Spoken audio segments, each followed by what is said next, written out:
first impressions on Perry Mason on HBO. And all I have to say is Matthew Rhys should always be employed. So if you're familiar with HBO or if you're a TV fanatic, this is classic. It's in the vein of Boardwalk Empire. So you have three things every pilot episode should have. First, you have characters. So I feel like HBO has a certain number of actors that they keep on in rotation. And now they've added Tatiana, who is from Orphan Black, into that rotation. So this is good. Second, you have a plot, a very clear plot line. So the premise of this entire series will be about a murder mystery. And finally, you have quite possibly one of the worst sex scenes I've ever seen on television. I mean, that was really horrendous. And so before we get into this murder mystery, who is Perry Mason? Well, in the HBO reboot, Perry Mason is a down and out private investigator. He's basically like your classic genius, quote unquote. So a guy who's pretty much bad at everything but his job.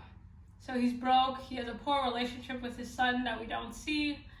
He's about to lose his family house. His sex life seems equally awful. He kind of takes these bottom of the barrel like cases. He's hired to follow celebrities around, making sure they don't break their moral contracts, making sure people don't have affairs.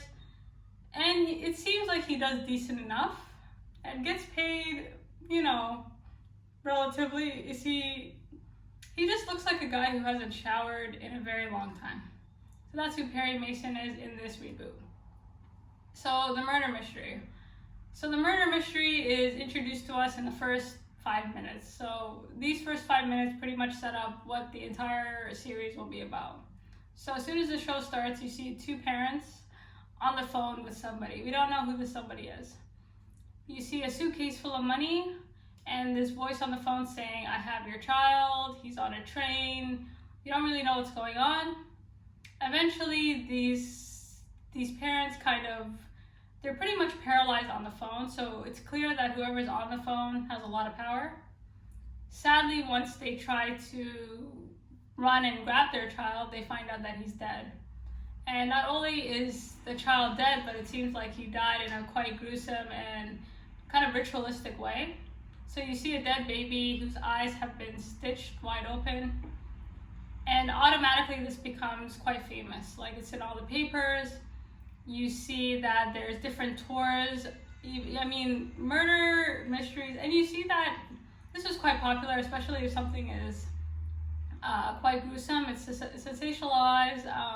Where the crime took place, specifically where the parents or where the child disappears, becomes a tourist attraction. And it just becomes fanfare. So then, what does this murder mystery have to do with Perry Mason? Well, John Lithgow comes out of nowhere, and if you know who John Lithgow is, you know who the Trinity Killer is. So again, he's that actor in rotation. Like, they got him working, which is good. So he comes out of nowhere after like 3 years, and he says to him, like, "I want you on this case," thus triggering this entire season. So now Perry Mason is on this case as kind of backup. Like, this is a gruesome case and people want it closed immediately. They want to find out who would, kidnap a child, and not only kidnap a child, but kill a child in this way. And so you're kind of introduced to Perry. Like, his character is illuminated as you see him interacting with cops and different characters, and you see that he barely has people don't really have any respect for him. He's not a guy who, it's later revealed in the episode that he was dishonorably discharged from the military. So he's like the lowest in society at this point. So this case is a big deal for him because he can kind of restore his ego. And he's not getting much help, right? The police don't really want him on the case. The only reason he's able to be on the case is because the people involved don't really trust the LAPD. And rightfully so. So he got kind of a lucky break, and he knew John Lithgow, which got him in, which we will suspend belief for a second. And so he's trying to, gain some respect and put his foot in the door. And there's this one scene where the parents are being interviewed with the cops, and Perry is there. And they're kind of asking these parents, like, okay, first of all, you're saying this is a ransom. And, even as an audience, you're not really quite sure of the context. Little pieces of information are kind of revealed to you, like The parents aren't really that rich, like they have a grocery store. However, the amount in that suitcase that we see in the first 5 minutes is up to like $100,000, which is unusual for two people who just own a grocery store, but maybe they had a lot of savings, we don't know. Anyways, while the police are kind of questioning the parents, not really believing their story, Perry starts to kind of snoop around the house. And as he's snooping around the house, we see a picture of Tatiana, the actress from Orphan Black, and this is how we're introduced to her. So good things to come. So he's kind of going room from room and taking pictures of different items and just trying to like get his foot in the door. And while he's doing this, the mother of the dead child comes in and they have a conversation. And this whole conversation is so awkward because he's just kind of looking at her like... And this was before the time that, like now when children or babies are killed, or we just assume, like it's assumed that the mother did it first, like they are the first people on trial.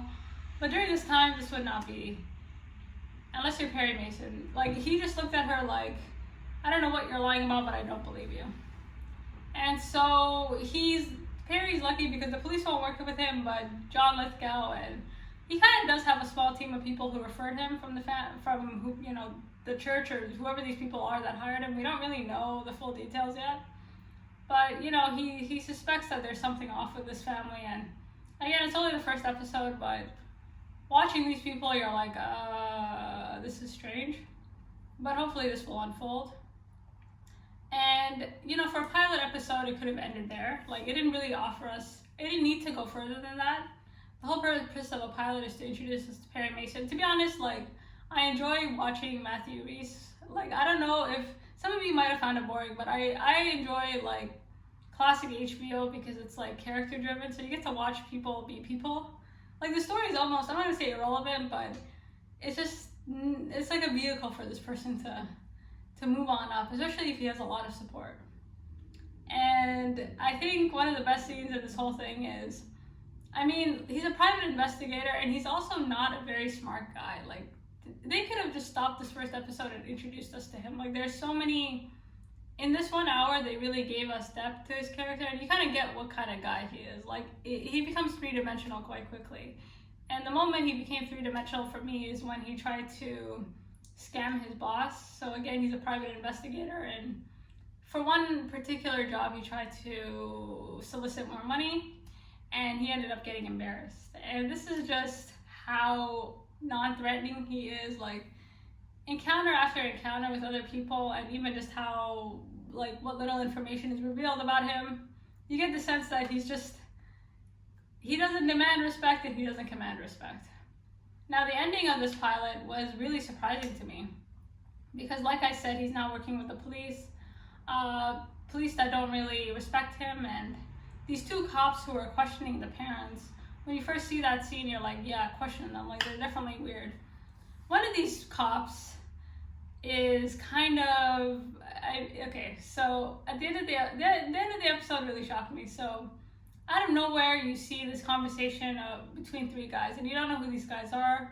And then as they're talking, it's clear they're referencing the dead baby or like whatever the hell happened that night. And out of nowhere comes one of the police officers that was talking to or questioning the parents in that case, who's really questioning hard. And he ends up shooting these three men and we don't know who these three men are. And that's how the episode ends. So that ending was, first of all, it was fast for a pilot episode to just kind of introduce that. And overall, it's good. Like it kind of laid a very solid foundation. It's like a fine layer of, you have your characters, and then you have your story, and then you have everything else.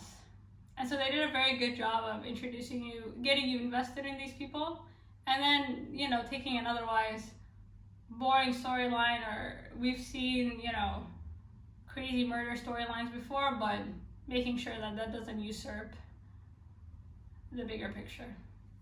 So yeah, let me know what you think.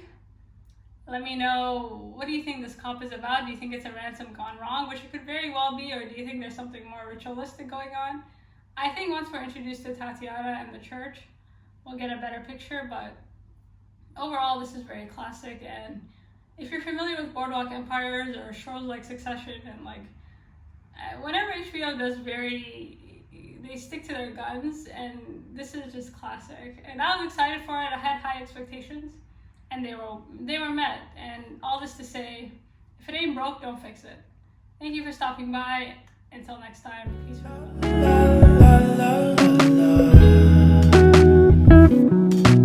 let her know, I gotta let her know that she my white horse, she my medical. She like my baby mama, know how to